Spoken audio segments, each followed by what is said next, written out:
আদনান শিনসাইরি রাহমাতুল্লাহ আলাইহি দীর্ঘ 10টি বছর পর্যন্ত পার্লামেন্টের সদস্য থাকার পরেও ইহুদি, নাসারা, বেদুইন, খ্রিস্টানদের কাছে একটি মুহূর্তের জন্য মাথা নত করে কোনো কথা বলেন নাই।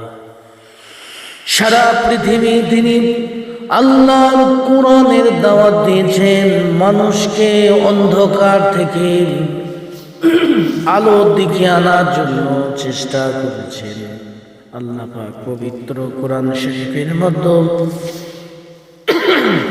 সূরা মাইদার 51 নম্বর আয়াতের মধ্যে বলেন, হে মুমিনগণ, তোমরা ইহুদি, নাসারা, বেদুইন, খ্রিস্টানদেরকে বন্ধুরূপে গ্রহণ করো না। তারা পরস্পরের বন্ধু। তোমাদের মধ্যে কেহ তাদেরকে বন্ধুরূপে গ্রহণ করিলেও সে তাদের একজন হইবে। নিশ্চয় আল্লাহ রব্বুল আলামিন জালিম সম্প্রদায়কে সৎ পথে পরিচালিত করেন না।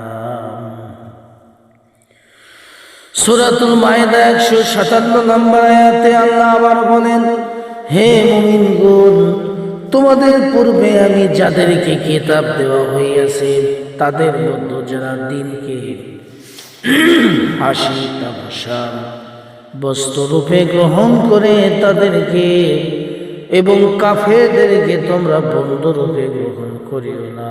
যদিও তোমরা মুমিন হও, তবে আল্লাহ পাককে ভয় করো।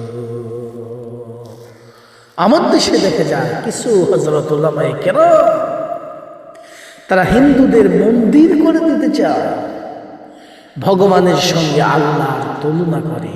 নাউযুবিল্লাহ। রাসূলুল্লাহর শানে বেয়াদবিমূলক কথা বলে, রাসূলের স্ত্রীদের সম্বন্ধে বেয়াদবিমূলক কথা বলে। এরা ইসলামের